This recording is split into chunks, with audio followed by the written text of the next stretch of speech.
Hi guys, welcome back to Kombi Life. I'm Leah and he is Ben, and for those of you who don't know, we're about to drive an old 73 vintage bus around the world. We just shared a story where we teamed up with world-class engine builders CB Performance, where they are building us the ultimate engine to drive around the world. Personally, I really like to know what goes inside this kind of stuff, and these guys, CB Performance, are literally at the top of their game. So we recorded some stuff giving you guys a bit of an insight into their process about how they made so much power out of this engine and how they've prepared it to make it on the journey around the world. So in this episode, we're going to get into some of that process. It's not going to be for everyone, so if it's not your cup of tea, come back next time for an adventure. Otherwise, let's see what goes inside our ultimate dream engine. So this company, CB Performance, are at the bleeding edge of engine design for these classic vehicles. Stock to high performance, street to drag racing, off-road racing. We are the #1 company in the industry for the Type 1 engine. They have taken on the challenge of building us a 1950s classic air-cooled motor with a modern twist. Computers adding for 9.3. Having spent a week with these guys watching them work, you can tell the care and pride that goes into building an engine at this facility. If you look through the videos on the CB Performance YouTube channel, you will see some of the incredible engines that they have built, and you can actually watch them being bench tested on the dyno.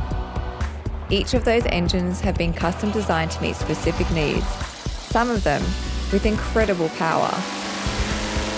However, we weren't aiming for top horsepower, we were aiming for longevity. And the objective for our project was to build an engine that will stand up to the challenge of driving around the world. What they came up with was a 1776cc Type 1 air-cooled engine, powered by CB Performance's Gen 4 EFI. Incredibly, it makes 96 horsepower, which is about 75% more than our previous engine. And unbelievably, it does it all without creating excessive heat, which is exactly what we need for our air-cooled expedition. So let's have a sneak peek behind the scenes to see how they managed to do this and what exactly goes into building the ultimate air-cooled engine.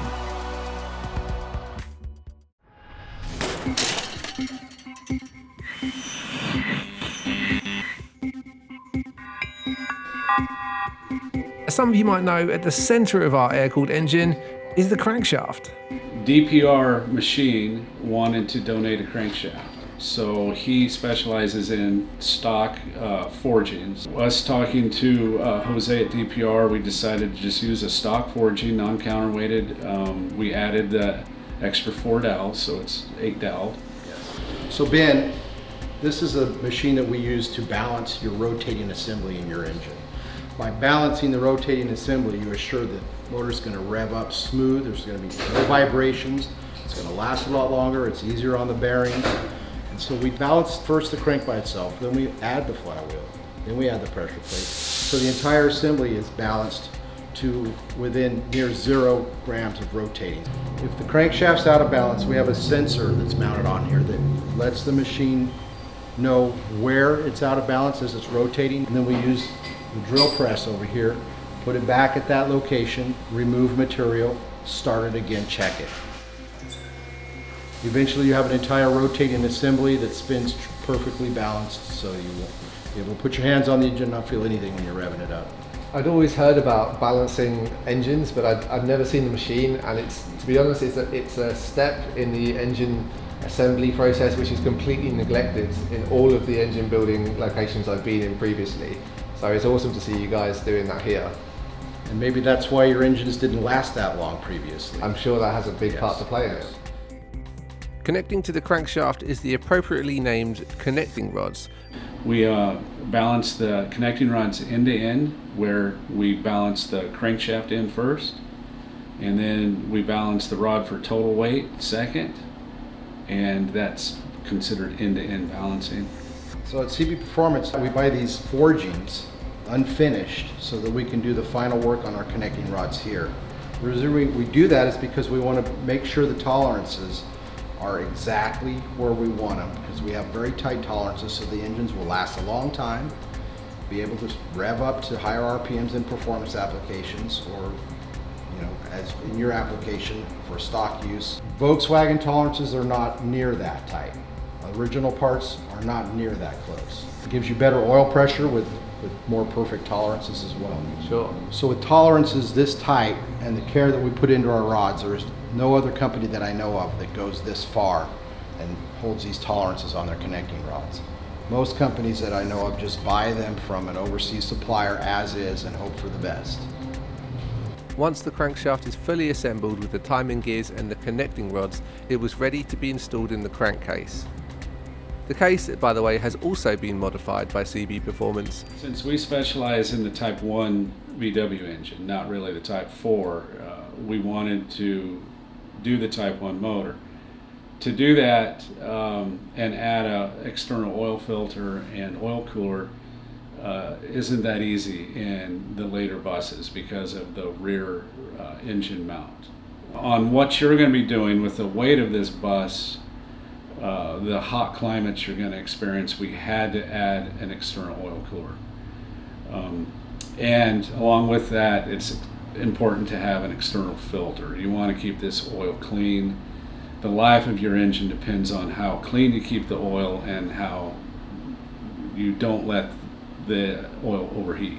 So on this particular engine case, I did what I call a side outlet full flow, where we went in on our mill and I drilled through the side of the case, adding an external plug in between the two fittings so we can have a full flow oil system and stay completely out of the way of the rear engine hanger. And it worked out really well.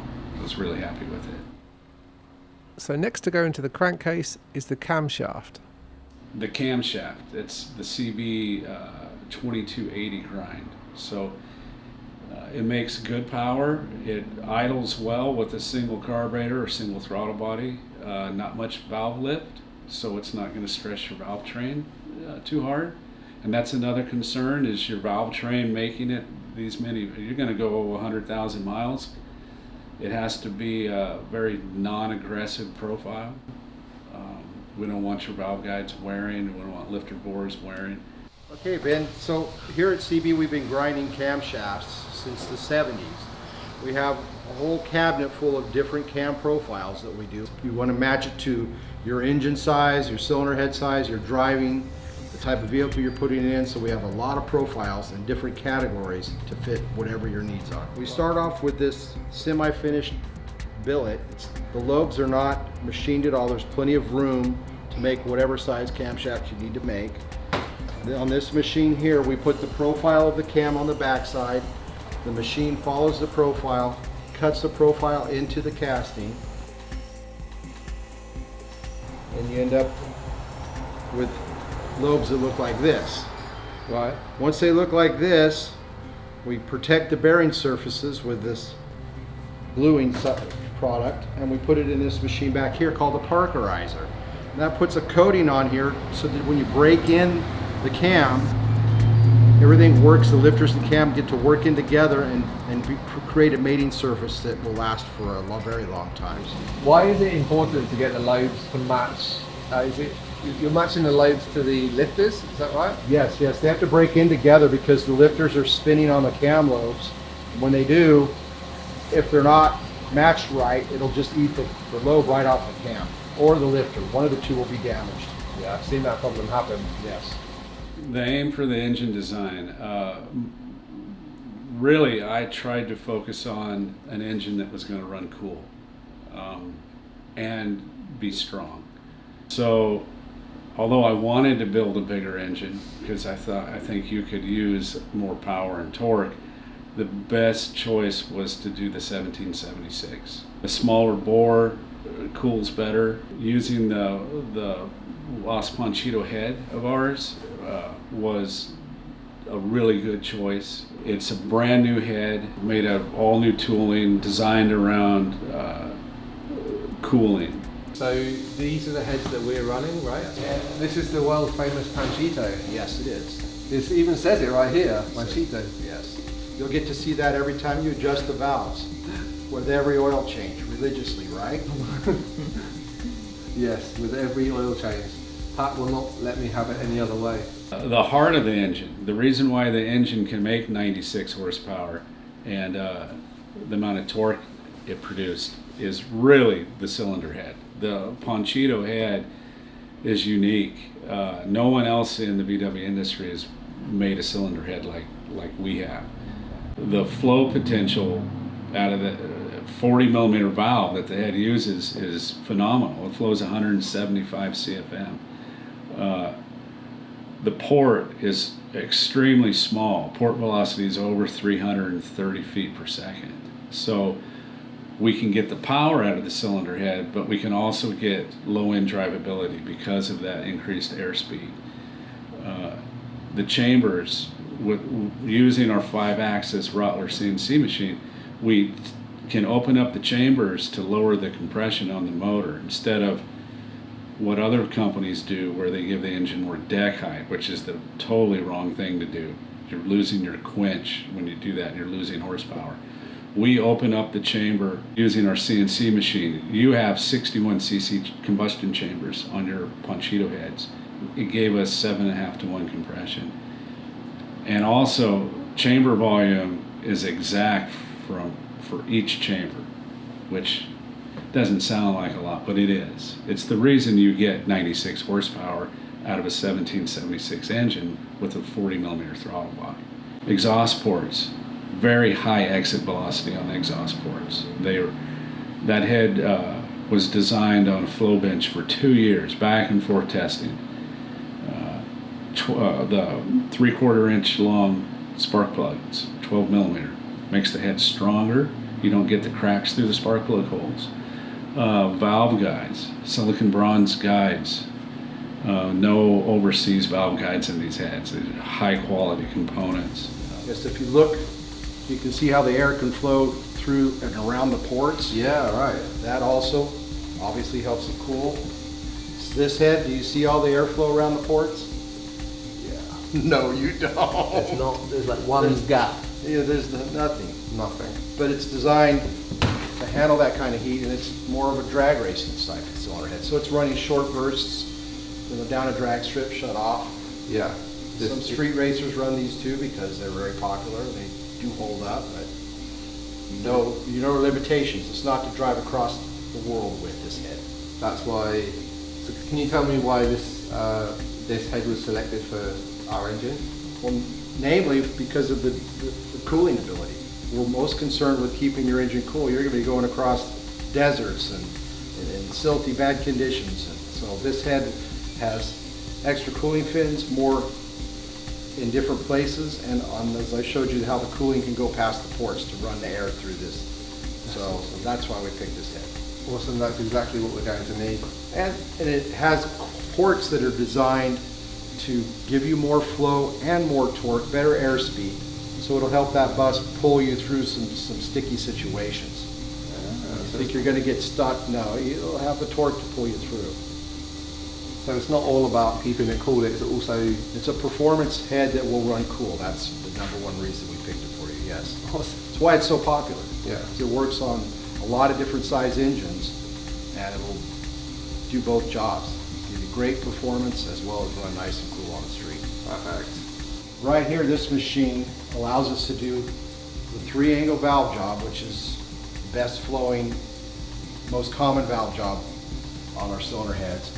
And it digitally allows us to make every valve seat the same height. That's important to you, the end user, when you go to adjust your valves.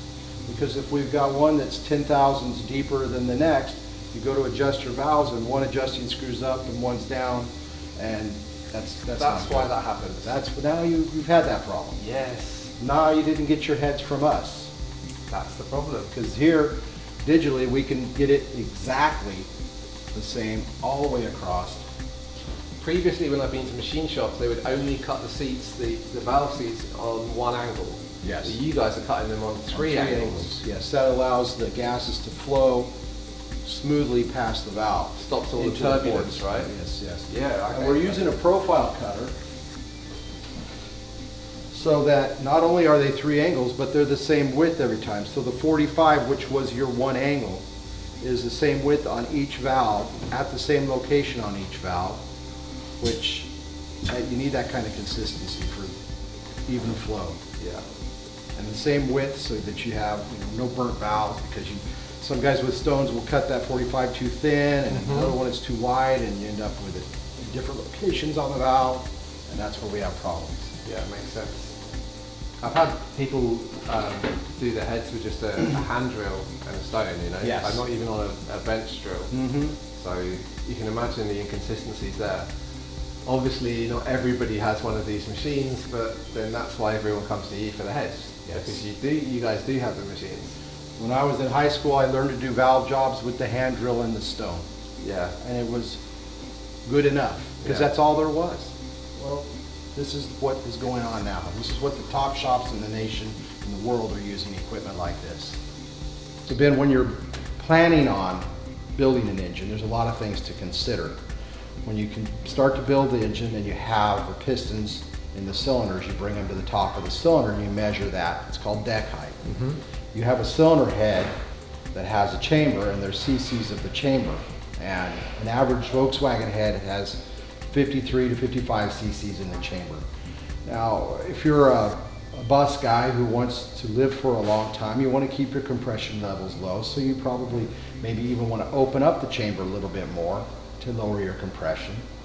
Or if you're a high performance guy, you would come and have us fly cut the head deeper to make the chamber smaller.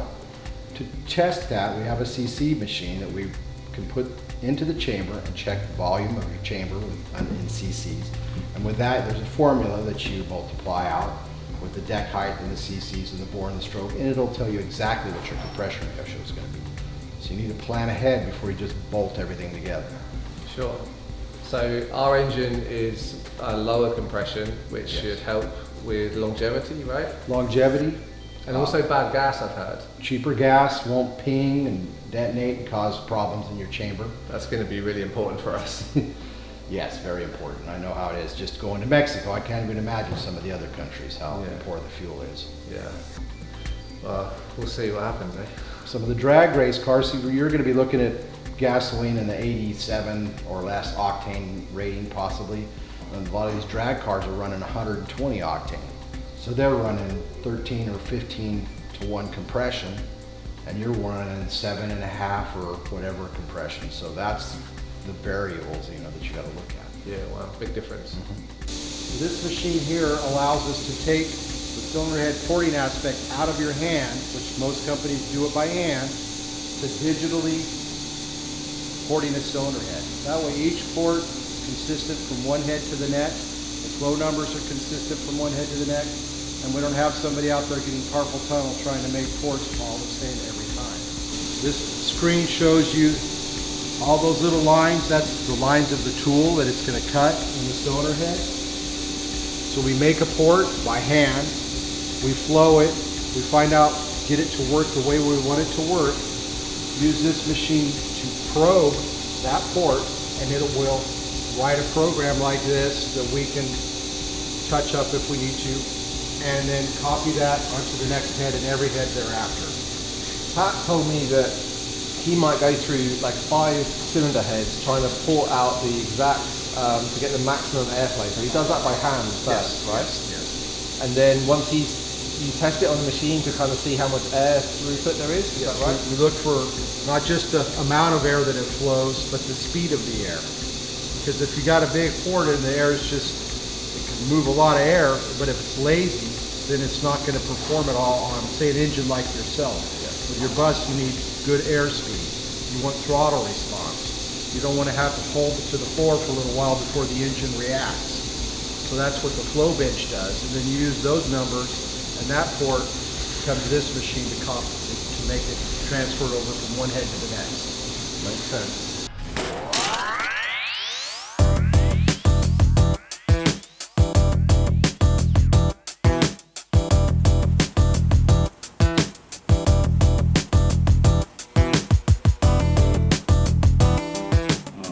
Exhaust system.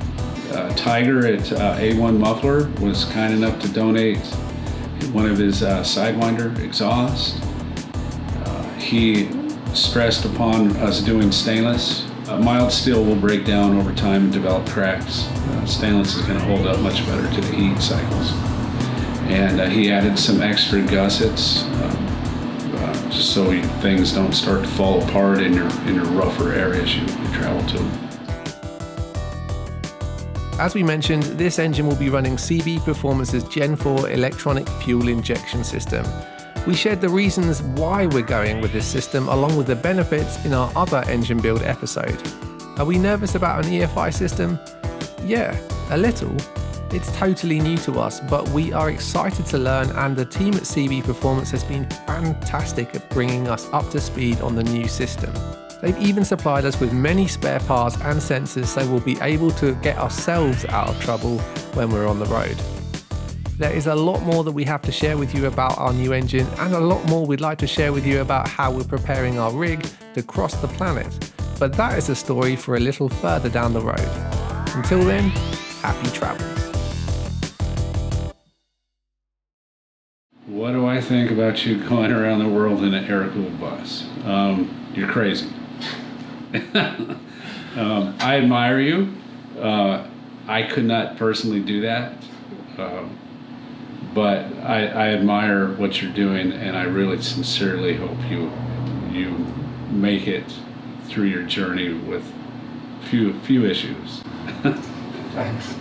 Engine issues.